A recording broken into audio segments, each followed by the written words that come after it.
Greetings! Welcome to Film Gazers, a podcast focusing on the science fiction, horror, fantasy, trinity. Oh, scary. And 20th century entertainment. I'm Steph. I'm Jess. We're cousins / besties. Join us as we reminisce, discuss, and review films from our fucking childhood. You went real action hero. Yeah. I was like, what would... Possibly the last action hero. Nice. That was another killer soundtrack. Meowdy. Meowdy. Hello, everybody. Welcome to Face Your Fears February. Yes, therapy. Therapy edition. We have a fun month ahead with today's episode, and then we will have Mothman prophecies for my pick. I want to reiterate, I am not scared of the Mothman. I like him. I think he's chill. It is the bridge collapsing that is my fear. And this was the first movie that came into mind that remotely had something like that in it. So that's what we're doing. Yep. We're also going to release the final Breaking Dawn Part 1 and 2 Not So Mini-sode on Valentine's Day. And we will announce that on the Instagrams and the Discord. And then we kind of hinted at it in last episode. We are going to do what we're calling Mary Jane March, because we had a fun indie movie that kind of revolves around that asked us to do a review. And we are going to try to get that done as quickly as possible and get all those ducks in a row. So, again, nervous but excited. Yes. Going for it. So I hope everyone is surviving. I could say thriving, but I don't think any of us are thriving right now. We're hanging on by a thread. Just with current events in general. So let's get away from that for a little while, shall we? And see how you have been escaping it, what you've been watching, what you've been doing. Last night, me and my mom watched a movie that just came out on Netflix called Here. Here. Here. Okay, I don't think I've seen... I haven't been on Netflix in a little while right now. It was kind of pointless. It was released in theaters, which I was surprised about. It had Tom Hanks. Okay. Robin Wright. Okay. So Forrest and Jenny. Yeah. That took me a moment to realize. I was like, oh my God, that is Jenny. Jenny. And it was directed by Robert Zemeckis. Oh, shit. Okay. Yeah. And it also had, it had Vision in it from... Oh, Paul Bettany? Yes. So what was it about? It was this plot of land, and the perspectives does not change from this angle. Okay. Of this plot of land. Okay. So and it's very Hitchcockian. But it jumps back and forth, and how it jumps back and forth is through pictures of squares. Like, it'll be the dinosaurs in this plot of land. And then it'll have a square with a piano in it. And then there's something in that that picture. And then Is it like Brady Bunch at Inception? Kind of. Yes, that's a good way to phrase that. That's what I'm visualizing. I was like, oh, is it going to be like this the whole movie? It's like that the whole movie. And so it's a little too shticky, maybe? I don't know. It was just... the concept sounds kind of cool. The concept, with the trailer made it look super interesting. And I was like, oh, that looks cool. But then it was about this beautiful house that you saw how it was built from the 1900s. Okay. And all the people that lived in this house. So basically it was kind of like the story of this house, but then they also try to throw in dinosaurs and Native Americans in there on this plot of land. Because it was, Because it's the evolution of this plot of land, essentially. Okay. And so you think it's like this grand plot of land, and you see this colonial house across the street that's been there forever, since the British War or whatever. Mm-hmm. So it's like that perspective. But it doesn't change from that. And then Tom Hanks and his family grow up there. They're there through almost 2 generations. And then it has it's whatever. They're kind of tied up nicely at the bow at the end. Yeah. But I don't know. It's just kind of I don't understand why you even made it. Really. So interesting. Yeah, I wasn't though. Super. Yes. So yeah, so it was all right. We watched it. You can say I watched it. And then other than that, I've been watching Supernatural still. Yeah, you're going to be on that one for a little while. Yeah, I'm going to be on that one for a while. And then Dave started, or he finished it already, but he watched one called Reservation Dogs, about living on the reservation. Yes, I've heard a little bit about it. I haven't seen it, though. I watched one episode with him when he first started it, and it looked really good, so I'm going to have to start watching that. Nice. Yeah, that'll probably be a good one. I think it's got nominated for a bunch of stuff and before, too. So that's it. I feel like I have been busy with I think we watched a movie every night this week. Nice. We did Mystic Pizza. That was my pick one night. How was it? I don't think I've ever seen that one. Did not like it. No.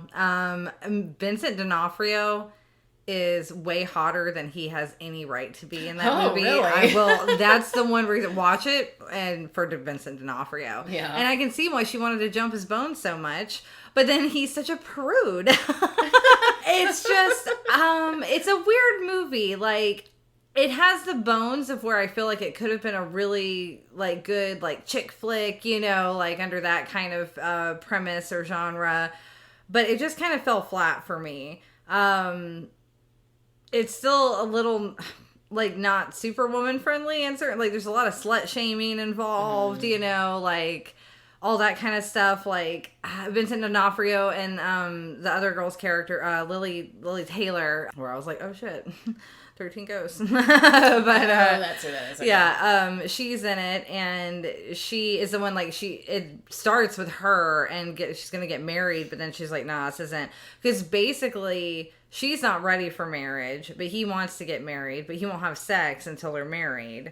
And, like, she's like, let's just do it. I don't get the big deal. Like, we can still live our lives. Like, I don't know, she's just being kind of normal, in my opinion. And they're just, like, and he's calling her, like, a nympho, and, like, having his boys, like, make fun of her because she wants to have sex with him, like, out of marriage. Like, you know, like, I don't know. It was just stupid. And then, like, Julia Roberts' character, and then they show her, and she does, like, sleep with the rich guy or whatever. He's, like, the yuppie guy. So then you kind of have almost her little, like, pretty woman, like, plot line a little bit. And people are kind of judging her because, she's the trashy, you know, pizza parlor girl who's, I guess, fucking the rich guy.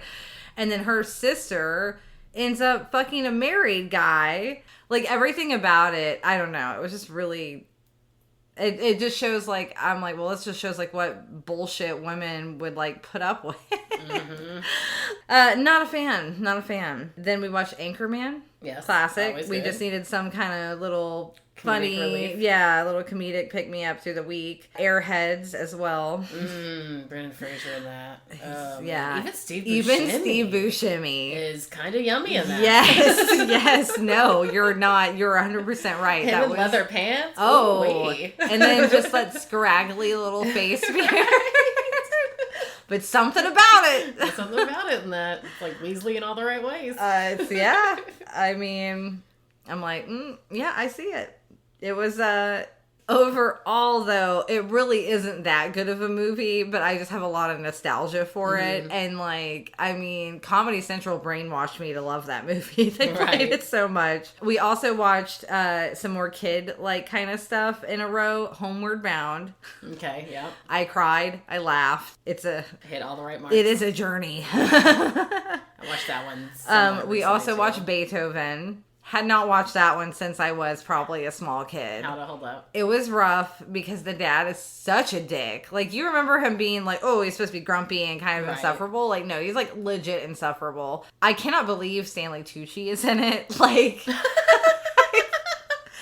I don't remember that. Yeah, he's one of the bad guys, like the dog nappers. Nice. No recollection. I'll be honest, though, half in and half out on that one. We were playing Magic the Gathering while we had this. It was a background movie. Yeah. Then we also watched the original Teenage Mutant Ninja Turtles movie. Nice. Still perfection in my eyes. I loved it. I had great fun watching it. The costumes are still blow my mind at how good the Henson studio. It's just, sure. I know it's not that great of a movie. There's a lot of different silly things that weren't needed, that are some bad acting, whatever. I love this movie.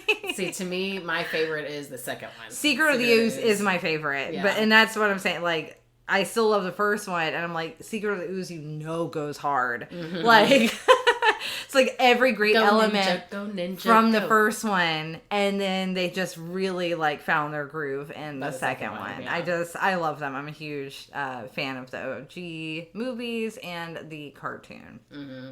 Psycho-Pass anime and King of the Hill. That's my animation that I've been watching and sticking with. Classics. Yeah, so that's what I've been doing. I feel like knocking it out with just watching random stuff this week. Yeah. And I'm happy with it. And I'm happy with that. So in this episode, we watched 1990's Arachnophobia, Jessica's worst fear. My literal number one fear. She has it, guys. She has the phobes. I do. I mean, I have kind of a fear of all bugs, but arachnids are number one. Number one. Enemy number one. Enemy number one. It was directed by Frank Marshall. Screenplay by Dan Jacoby and Wesley Strick. Story by Don Jacoby and Al Williams. Produced by Kathleen Kennedy and Richard Vane. It was starring Jeff Daniels, Julian Sands, Harley Jane Kozak, and John Goodman. Cinematography is by Michael Salomon. Edited by Michael Kahn. Music by Trevor Jones. It was released July 18th, 1990. Summer blockbuster. Yep. Yeah, I guess it could be considered that. Creature feature. Yep. 110-minute running time.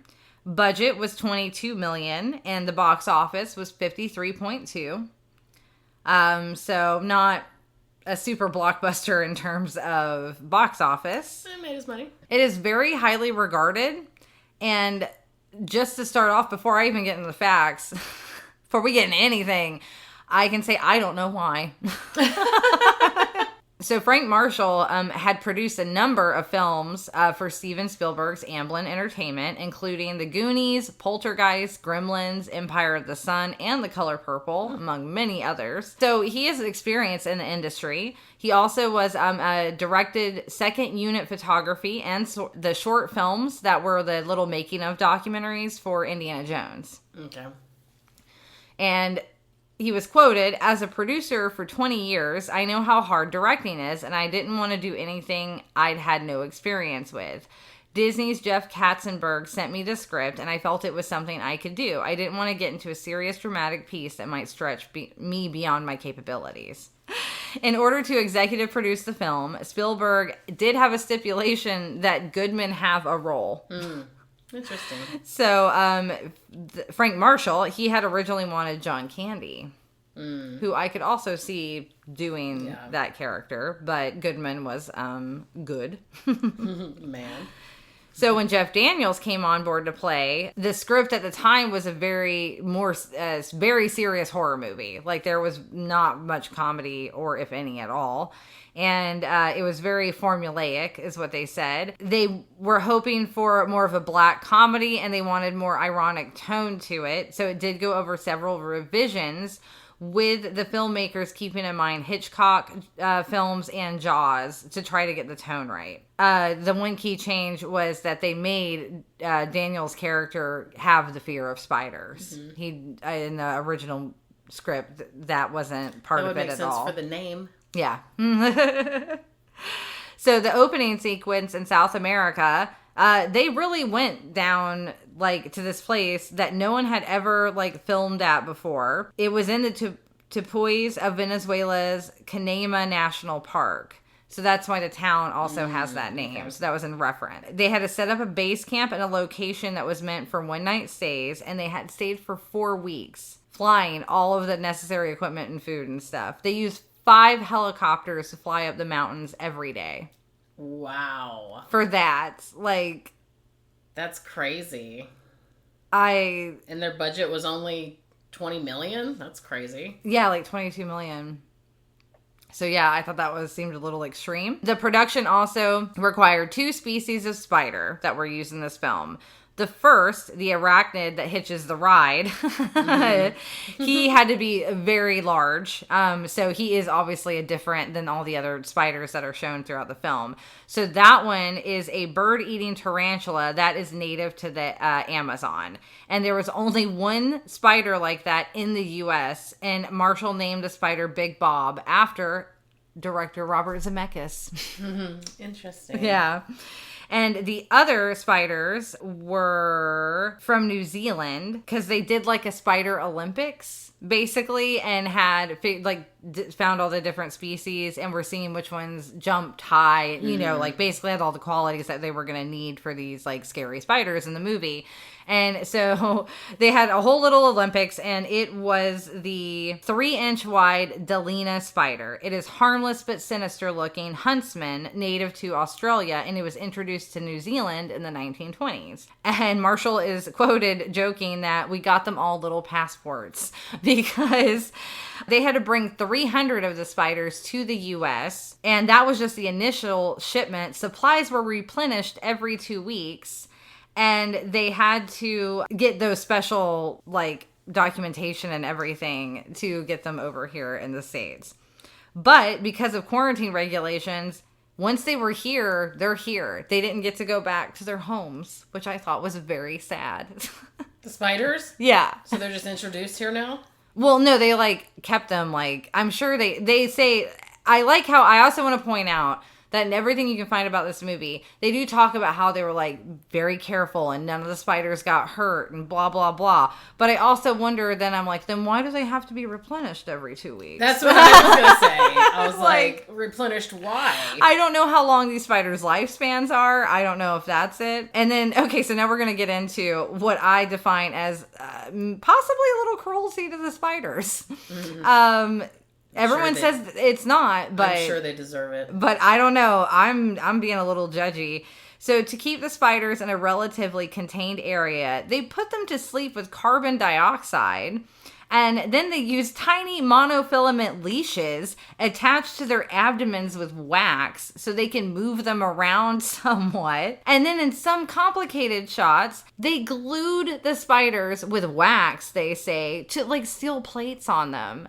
And then they use electromagnets behind walls to get them to kind of move to the areas. So they're putting fucking magnets on these poor spiders. That's crazy. And then they also would like, they use like air. So they would use like almost like a hair dryer, you know, type thing. And like cold air or hot, you know, warm air, depending on whatever, to get them to move to certain spots and everything. I don't know. It sounded kind of fucked up to me. Like, they're like, nothing was harmed, but we put them to sleep with carbon dioxide, and then we strapped magnets to them. And put like leashes on them. I know, it just sounded kind of fucked up. And then euthanized them. And Daniels joked, though, that the film took a special kind of actor. You have to realize from day one of shooting that the spiders come first. They're picked up first in the morning. They're first in chair at makeup. They take lunch first, and they also got the bigger trailer.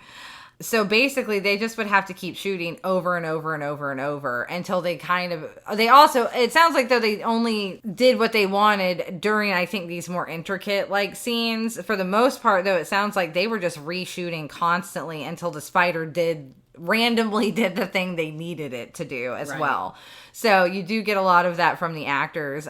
They were in jest, but you could probably tell it was very aggravating after a while of just having to wait for spiders to fucking do the damn thing. Because they, like I said, this is where they're like, the safety of the spiders was paramount to production. So even like the scene where Goodman is stepping on that spider and he like sprays it or whatever, it was just water. And then they had a special hollowed out boot for him. So when he steps on it, the spider just like curls up under the boot. And then he's like out of there after the shot or whatever. So I'm like, okay.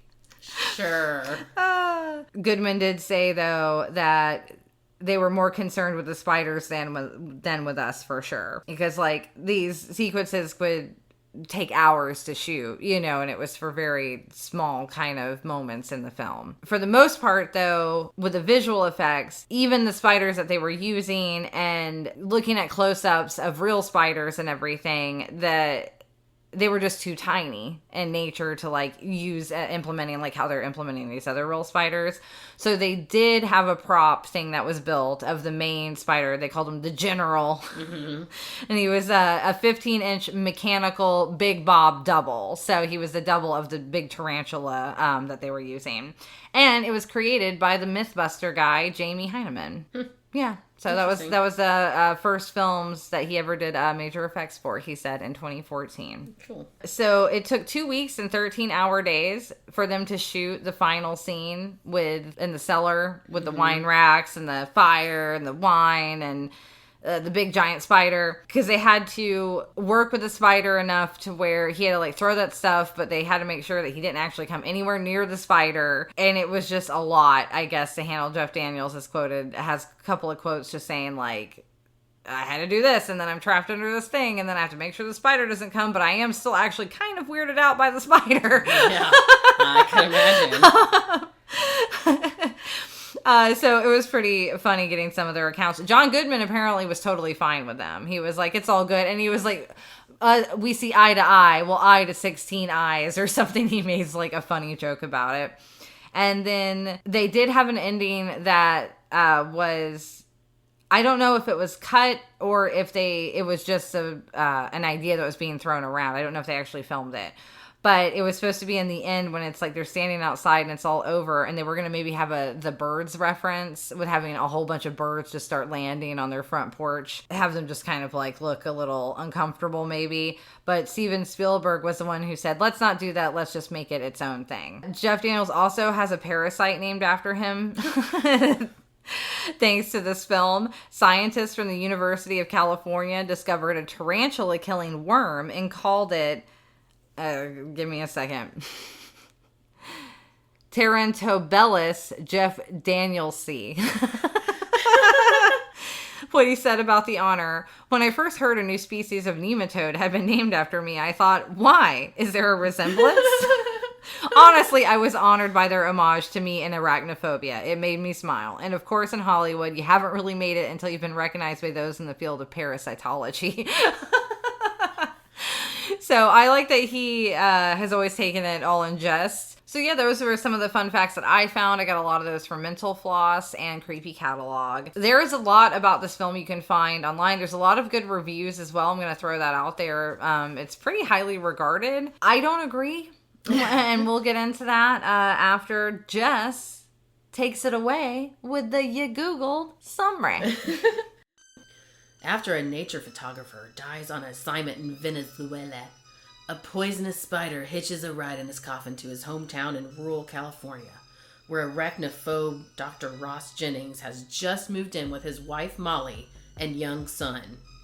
As town residents start turning up dead, Jennings begins to suspect spiders and must face his fears as he and his no-nonsense exterminator Delbert fight to stop a deadly infestation.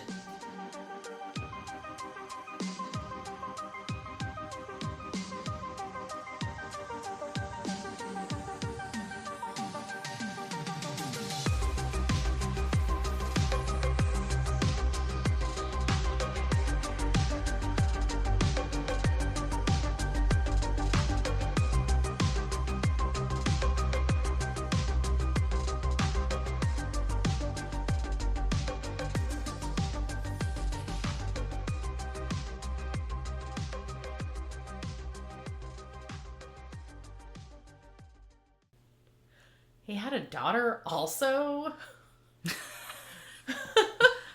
They're like, fuck her. They don't care. All right, so when was the last time you watched this? I haven't watched this since I was a child. Probably, maybe middle school. Okay. Rewatching it, I was like, that explains my nightmares. The one at the end of the movie where all the spiders are coming out of every possible orifice. Place. Yeah, every orifice.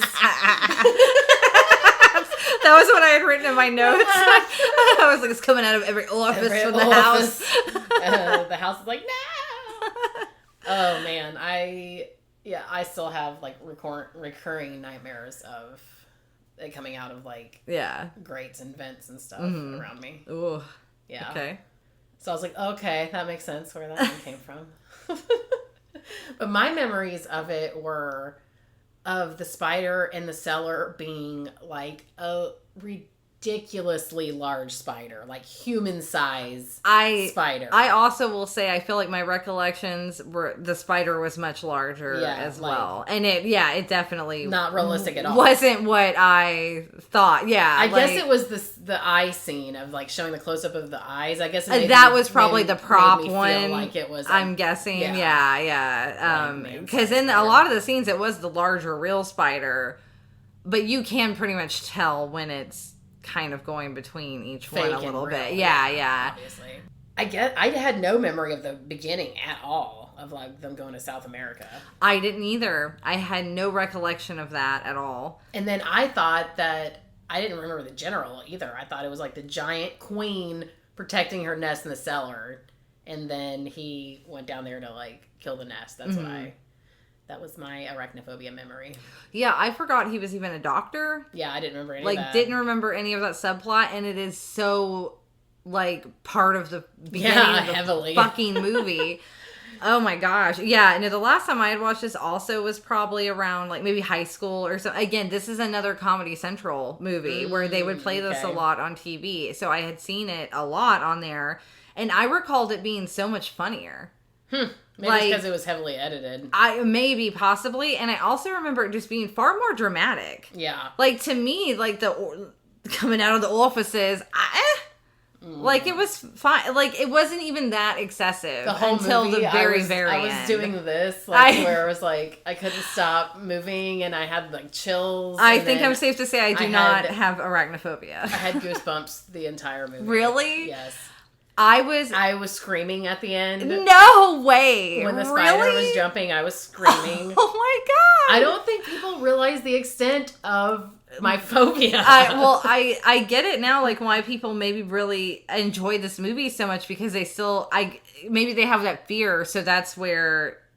To me, I was so bored with this movie. Really? It was so fucking boring. I do enjoy some of the comedy, if you want to quote unquote that. Like, I was surprised that it was considered a comedy. It had some funny, like, more of a dry humor, especially with the doctor stuff, you know, like Jeff Daniels retorts, and he's really good at delivering lines like that. Like, I love Jeff Daniels. He's Dumb and Dumber is one of my favorite comedy movies. Right. And I enjoy a lot of his other stuff he does. So I know what he's capable of. And I just felt like, I don't know, maybe it was because they were having to do so many takes. Like, you know, like I felt like there was just exhaustion throughout this whole movie.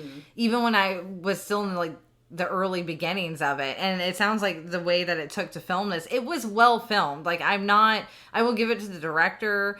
And the cinematographer especially, I think, did a really great job. The shots looked good. Like, it did look good. The, like, moon and the... Yeah. Like, the outdoor scenes, everything was very well lit. Like, that is no qualms there. This movie looked great. Like, it is Spielberg production quality. Yeah, like, that is fine. Still it was just... hokey. It was still, hokey. The music was terrible. Like, my favorite was anytime John Goodman showed up, it was like,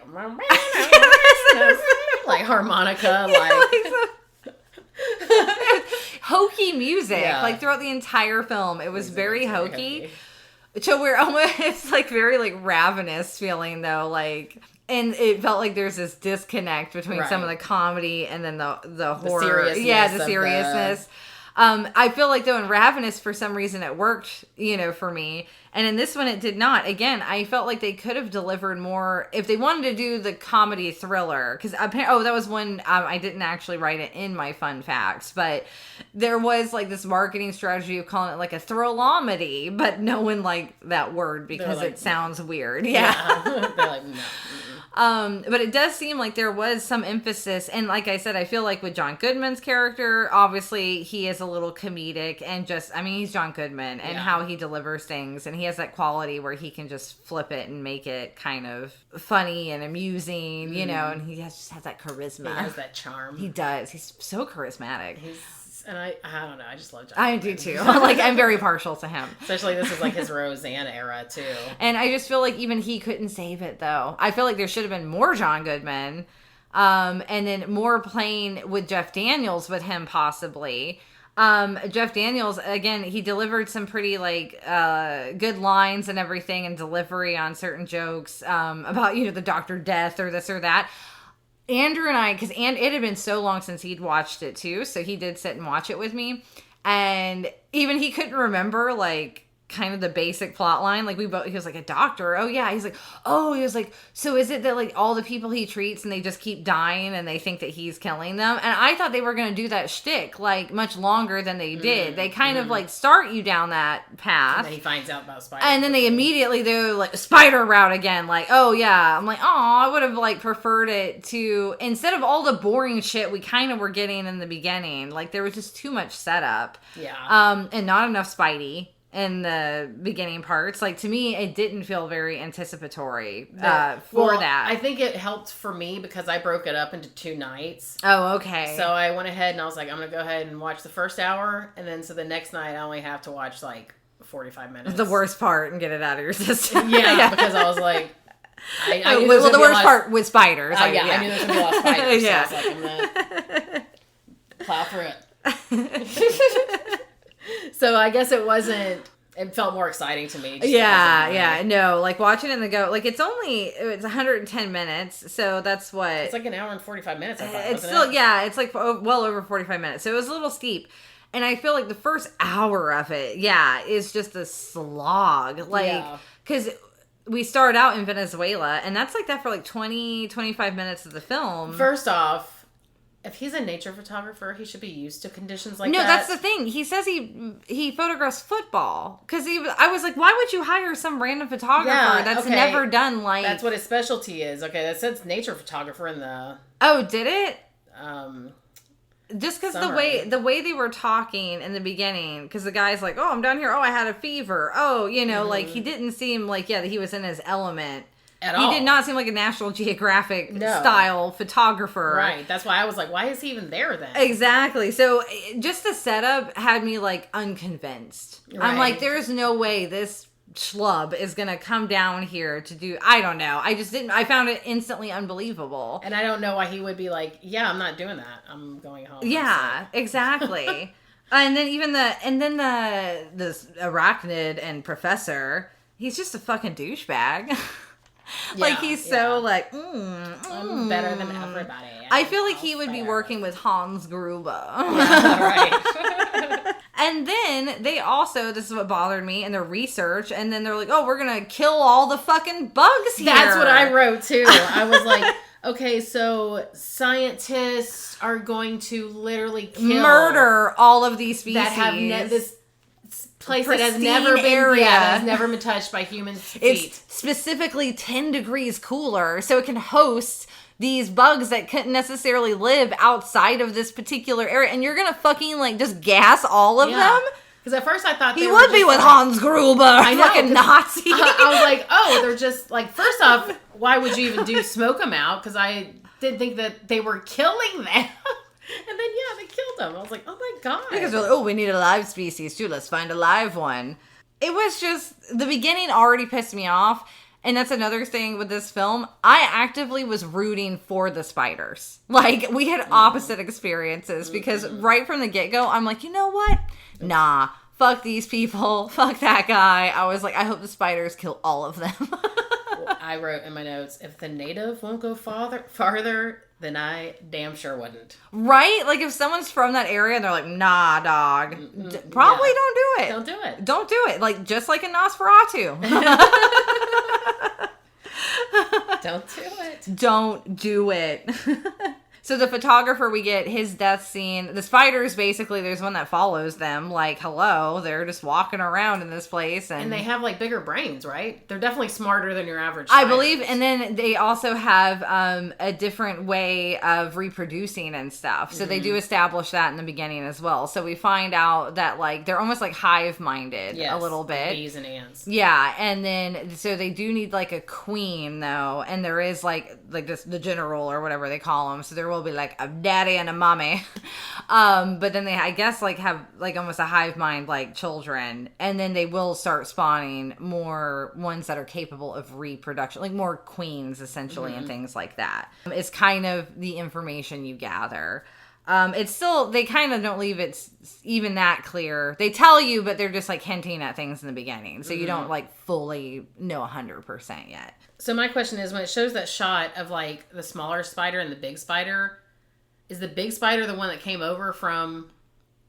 Yes, they South do tell America? you later, because that's one thing I was wondering, because I was like, I thought they said that like the way they had to breed, how was it able to breed in their if it was just one barn, if there's just one of them? But they tell you later, this is when they do unfold it mated with a local spider. And that was supposed to be a local spider in that beginning scene? Yes, that the wife saves. So the wife saves, remember? So I think it's supposed to be directly that one that they released. Okay. And I guess it was a female because the other one was a male. So then she had eggs, I guess, that were capable. Because they're kind of like, they even say, oh, they're kind of like hybrids, you know. So they did share traits from the common spider. This general was one that could reproduce, I guess. I have no idea. Like, they didn't, I think the general produced with the house spider to create these hybrids, and then they created a queen, I guess, from that one. Like that's where, like I said, they explain it, but then but not really. Yeah. And I'm also like, I don't really know the reproductive qualities of spiders super well, either. So I can suspend my disbelief if it's not real, because I don't know that much about it. It's hard for me to even look up pictures of spideys. Yeah. But yes, so for the first, like, almost half hour of the movie, you finally get to Kanema, or whatever. This is supposed to be this idyllic, like, small town outside of San Francisco. Right. And he's a doctor, Jeff Daniels is, and you discover their family has left the big city to get away from all the hustle and bustle and the crime, and she apparently was a very successful stockbroker. It's very My Wife and Kids vibe. Yeah, right. And they escape to the country for their children. And he's always wanted a wine cellar. And immediately they also make his character unlikable. Mm-hmm. Because he's like, the moving guys are helping. And he's like, oh, be careful with my wine. This is $127 a bottle. Ugh. And he's like, I don't think I'm going to like it here. You can't drink it. I know, like, oh, you can't afford to drink this. Like, blah, blah, blah. I don't know. Like I said, I instantly was like, I dislike all the humans in this. And I'm rooting for the spiders. So yeah, I feel like they made him kind of unlikable. And then they just go into this whole fucking doctor stuff. Like, it was just so much about this guy, like, I'm going to be the town doctor, but the old guy who was going to retire is not going to retire. And, like, I don't know. I just don't give a shit. Like, this is supposed to be a spider movie. It showed spiders. It showed, like, deaths throughout it, It does, but, like, not... I feel like it was not well-paced. Like, the pacing of it was not good to me. Like, it wasn't enough. Like, I needed a little more spiders earlier on. I needed a little bit more of that anticipation. I read this... let me pull it out real quick, because I feel like it really captured kind of what I was feeling when I was watching it. This was someone's review on Letterboxd by someone named Cameron, and they gave it 2 stars, which is also what I gave it. And they were like, don't show me a giant-sized spider web and then dangle normal-sized spiders in my face the whole movie. This is a very Stephen King-esque in that it takes place in a small town and takes fucking forever to get to the point. I like Jeff Daniels in this, and it's fun enough, but come on, seriously, just normal-sized spiders.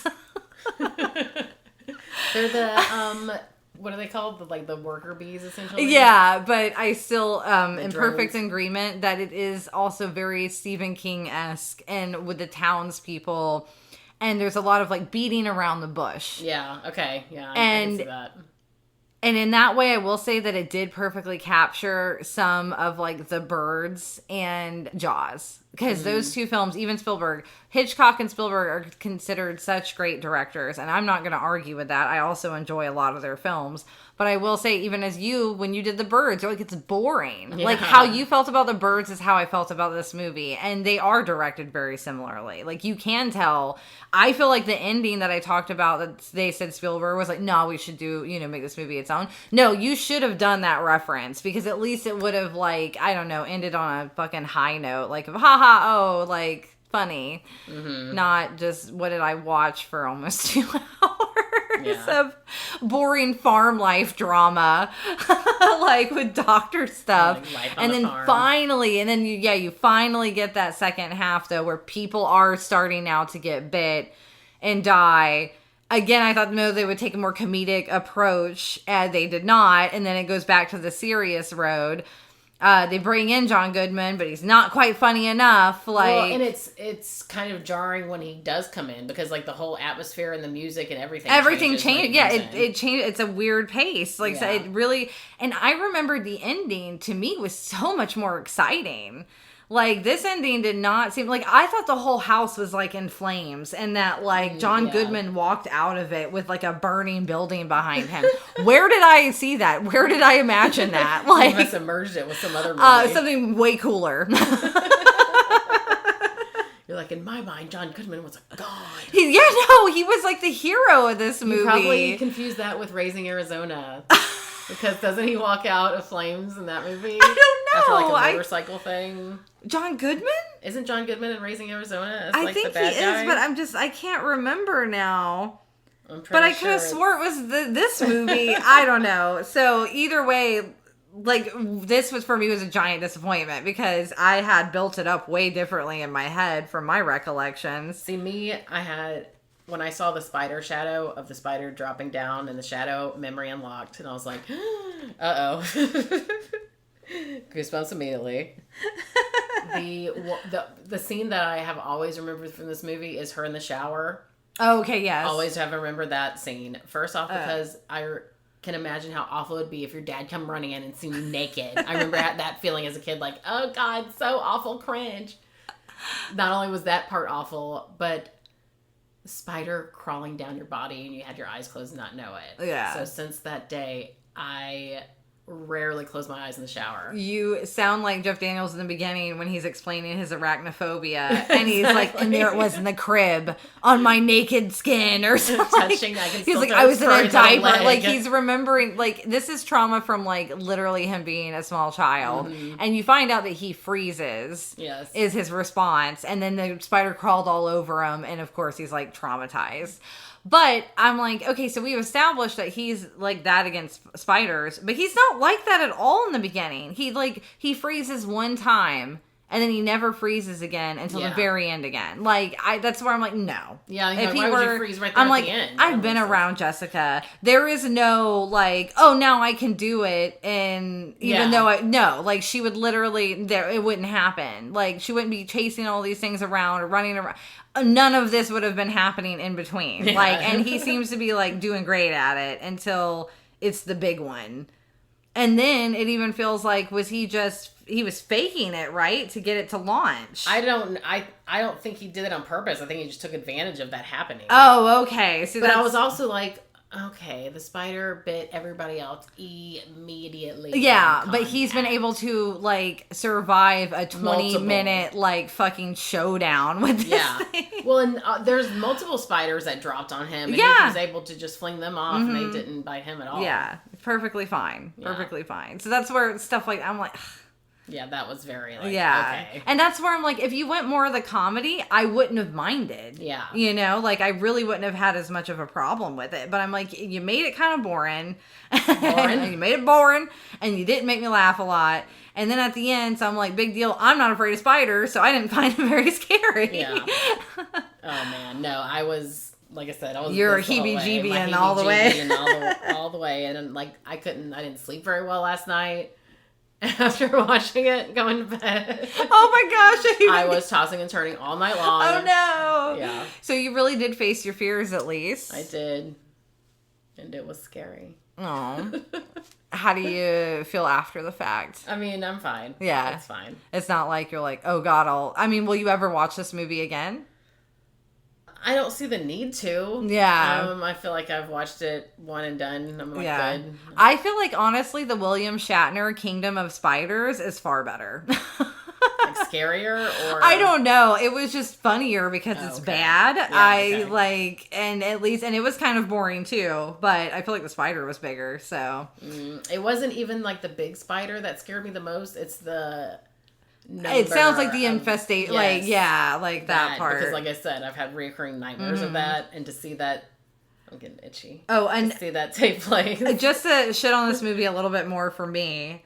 With him being a doctor, I feel like his power of deduction is horrible. Yeah, he wasn't a very smart doctor. That would very concern me. I like how he introduced himself on the phone to the spider scientist. Mm-hmm. He's like, he didn't say, hello, I'm Dr. So-and-so. He said, I'm a general practitioner. Yeah. I was like, why would you introduce yourself like that? I feel like if you're...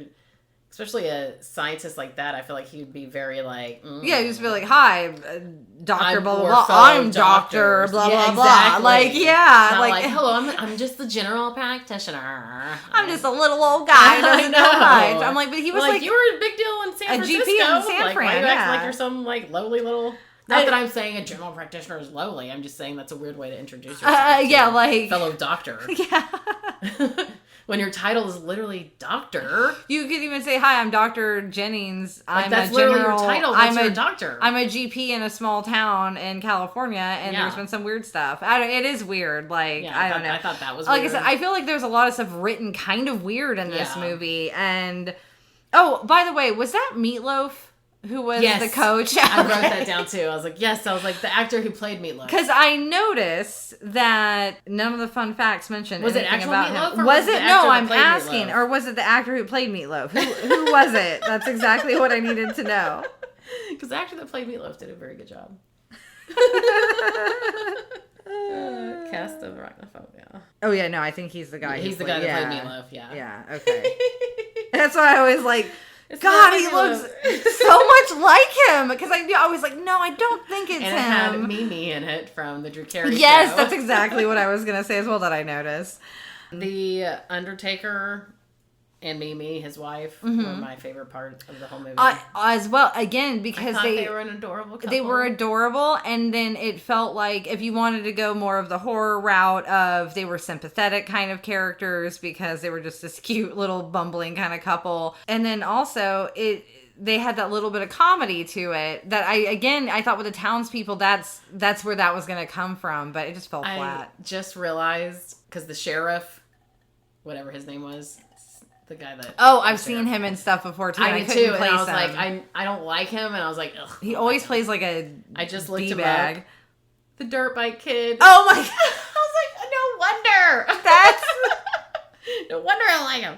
Oh, that's hilarious. Oh, so there was apparently also a cut scene where a spider gets the sheriff in his car when he's like leaving one of the scenes or whatever, which I would have enjoyed that. Yeah, that would have been good. See, that's what it was. I needed a little more death and a little more comedy to really get a thrilomedy out of it for me.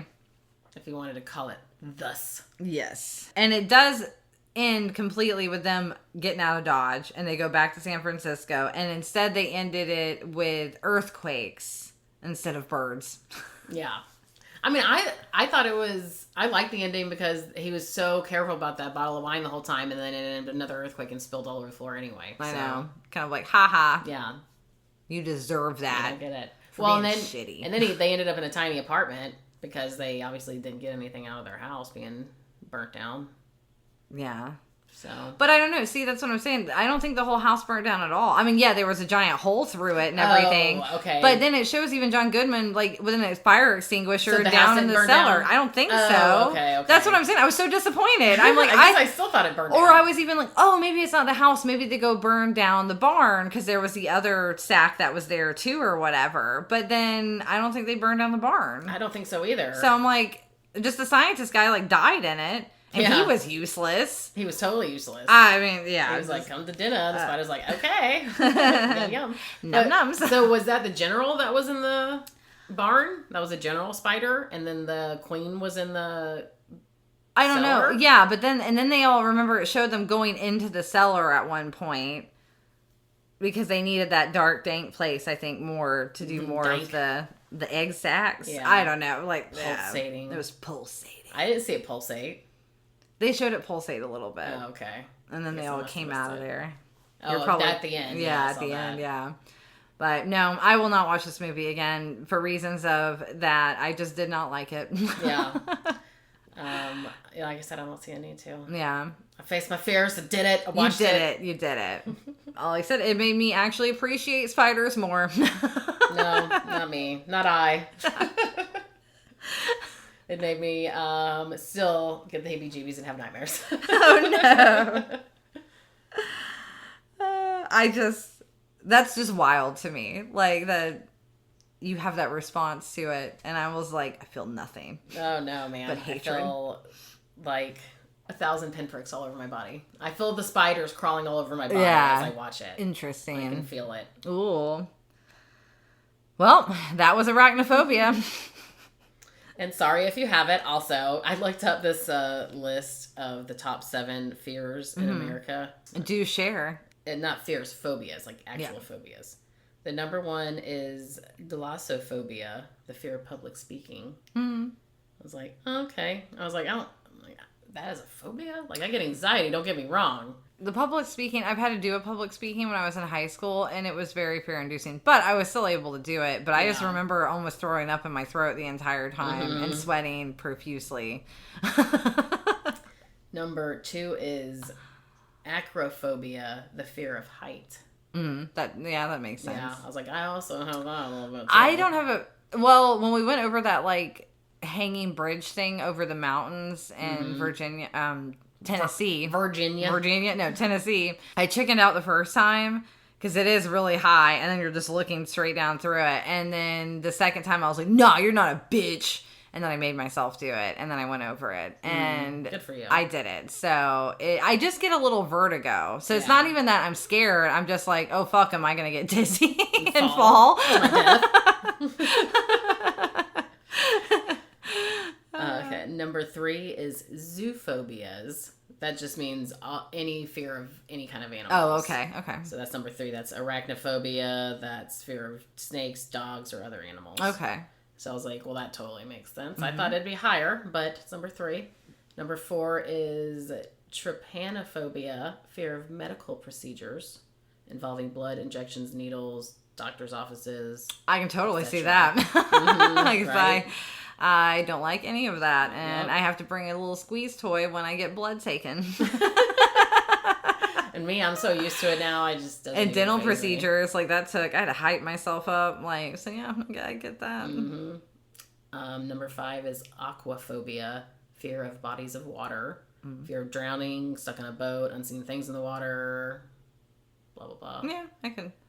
Yeah. Not seeing shore makes me nervous when I've been on a boat. So I don't know if I could do like a cruise. I don't know if I could either because my claustrophobia. Oh, there you go. And not being able to leave a place. Like fear of being trapped somewhere and not having an exit. Yeah. Freaks me the fuck out. And why you'll never spelunk. Oh God, no. Never. Like, caves are cool, but I just want to like go inside and be like, yeah, it looks cool. Okay. Yeah. I like to do the walking tours of caves. Those are okay as long as, I'm not like, I have to crawl through something. There's not any like super small openings. Would not like the Mariana one then. You have to go through Have like, you been, openings. as you've been an adult? No. It's just there's a low thing and you kind of have to walk pretty like low, like kind of far down and like walk through and then you get back to a little open space. I don't know if I'd like that. But when Andrew and I did it, I was like, I don't know if Jessica could do this one because it wasn't like the big, like the cathedral caverns like I recommend because they're beautiful and they're cute. It's like cathedral, like that's why it's called that. Just gorgeous, But this one was pretty. I mean, it's a Florida cavern. We obviously aren't known for our caverns, so they're pretty small. But yeah, it was a little. Was it narrow. At the beginning of the tour, or like at the end? It's pretty much throughout. Like, it's not a very long one, it's not very big. Okay, thanks for telling me that, because I don't think I need to see that then. I'm good. Number 6 is claustrophobia. There you go. And number 7 is aviophobia, the fear of flying. So, I can see that too. Bridges didn't make the list. Bridge collapsing did not make the top 7. I did not. Interesting. Oh, interesting. So you're a rare one. Oh. I was like, I have at least 3 to 4 of those phobias. Oh, God. You're just a big old scaredy cat, aren't you? I am, especially the older I get. Oh, that's funny. All right, guys. Well, as always, you can find us at Film Gazers on the social medias. If you want to share what your fear is, go ahead and leave some comments. Let's face our fears together. We're on Instagram, and we, of course, have our Discord, the Film Gazers podcast community. You can jump on there. Again, we've been a little better about maintaining it, checking it. So, yeah, if you want to jump in there and start chit-chatting about stuff, we'll actually see it and chit-chat back. We shall.